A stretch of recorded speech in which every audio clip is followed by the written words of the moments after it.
கோவை மாவட்ட ரெட்டி சமூக நலமுன்னேற்ற சங்கத்தின் 12வது மகாசபை கூட்டம் கோவை சரவணம்பட்டி பகுதியில் உள்ள தனியார் மண்டபத்தில் நடைபெற்றது. நிகழ்ச்சிக்கு உதவி செயலாளர் மாணிக்கவாசகம் ரெட்டி வரவேற்பு உரையாற்றினார். தொடர்ந்து கவிதா மற்றும் குழுவினர் குத்துவிளக்கு ஏற்றி வைத்தனர். தமிழ்தாய் வாழ்த்துடன் நிகழ்ச்சி இனிதே துவங்கியது. நிகழ்ச்சிக்கு கோவை மாவட்ட ரெட்டி சமூக நல முன்னேற்ற சங்க தலைவர் ஜெகநாதன் ரெட்டி தலைமை உரையாற்றினார். செயலாளர் நாகராஜ் ரெட்டி செயலாளர் அறிக்கையை வாசித்தார். பொருளாளர் ஆனந்தராஜ் ரெட்டி வரவு செலவு அறிக்கையை வாசித்தார். இந்நிகழ்வில் சங்கத்தின் கௌரவ ஆலோசகர் MC பழனிசாமி ரெட்டி இன மக்களின் ஒற்றுமை முன்னேற்றம் பற்றியும் மற்றும் சங்க இடத்தில் கட்டிடம் கட்டுவது குறித்தும் விரிவாக எடுத்துரைத்தார். சங்கத்தின் முன்னாள் தலைவரும் தற்போதைய கௌரவ தலைவருமான N. ராமசாமி ரெட்டி சமீபத்தில் தமிழக அரசால் துவக்கி வைக்கப்பட்ட அத்திக்கடவு அவிநாசி திட்டத்திற்காக தமிழக முதல்வருக்கும் தமிழக அரசுக்கும் நன்றி தெரிவித்தார். விழாவில் கௌரவ தலைவர்கள் வேலுச்சாமி ரெட்டி, சுபையன் ரெட்டி, ஜனார்தனன் ரெட்டி, நாராயணசாமி ரெட்டி, சந்திரன் ரெட்டி மற்றும் பலர் சங்கத்தின் வளர்ச்சிக்காக பல ஆலோசனைகளையும் வாழ்த்துக்களையும் எடுத்துரைத்தனர்.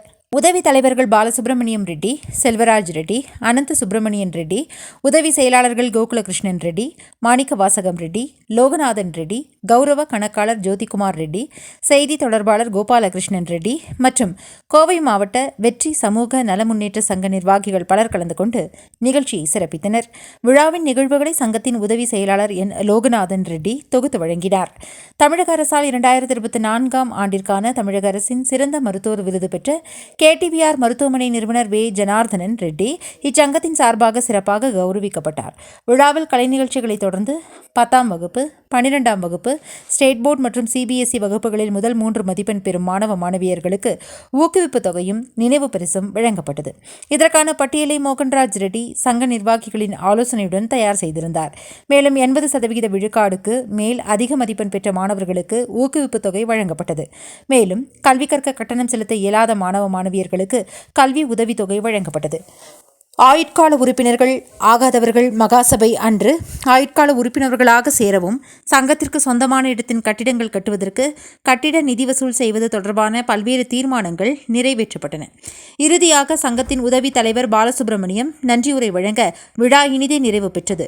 கோயம்புத்தூர் மாவட்ட ரெட்டி சமூக நலமுன்னேற்ற சங்கம் ஆதரவற்ற முதியவர்களுக்கு உதவித்தொகை, ஏழை குழந்தைகளுக்கு முழு கல்வியை உதவித்தொகை வழங்குவது, நடுத்தர வர்க்கத்தினரின் குழந்தைகளுக்கு இலவச கல்வி கட்டணம் வழங்குவது, அரசு பள்ளி மாணவர்களுக்கு இலவச நோட்டு புத்தகங்கள் வழங்குவது மற்றும் கொரோனா காலகட்டத்தில் தமிழக காவலர்களுக்கு பாதுகாப்பு உடைகள் வழங்குவது, பொதுமக்கள் மற்றும் தூய்மை பணியாளர்களுக்கு மளிகை பொருட்கள் வழங்கியது, கஜா புயலால் பாதிக்கப்பட்ட மக்களுக்கு 8.5 லட்சம் மதிப்பிலான நிவாரணப் பொருட்கள் நேரடியாக சென்று வழங்கியது. மேலும் பல மருத்துவ முகாம் போன்ற பல்வேறு சேவைகள் செய்து வருவது குறிப்பிடத்தக்கது.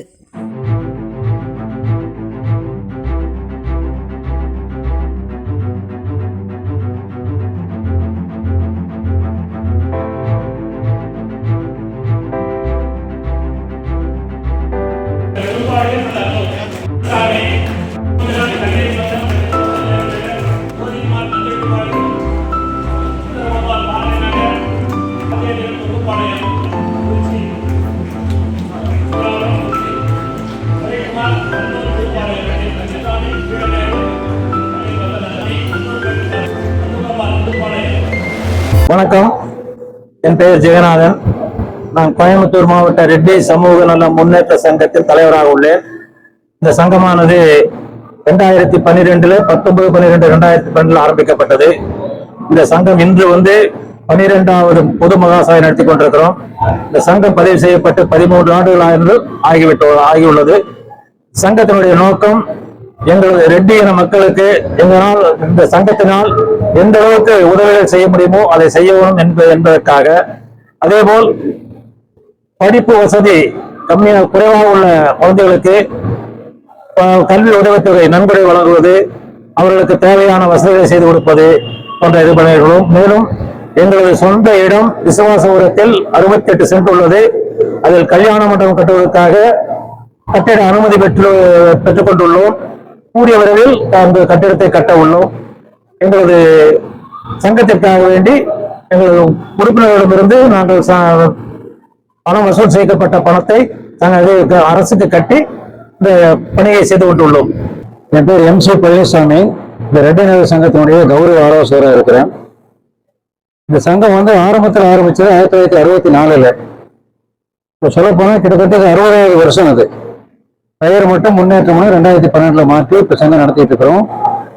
மெயின் கோரிக்கை இப்ப எங்க முன்னால் இருக்கிறது வந்து சங்கத்துக்கு என்று ஒரு சமுதாய கூடம் கல்யாண மண்டபம் கட்டி அதுல இருந்து வரக்கூடிய வசூலை வச்சுட்டு அதனுடைய வச்சுட்டு ஏழை எங்க சமுதாயத்தில் இருக்கிற ஏழை மக்களுக்கும் படிப்புகளை மக்களுடைய எல்லா கல்வி மருத்துவம் இது மாதிரி உதவிகள் எல்லாம் செய்யறதை கொண்டு நாங்க முடிவு பண்ணி அதனால இன்னைக்கு தீர்மானமா போட்டுக்கிறோம்.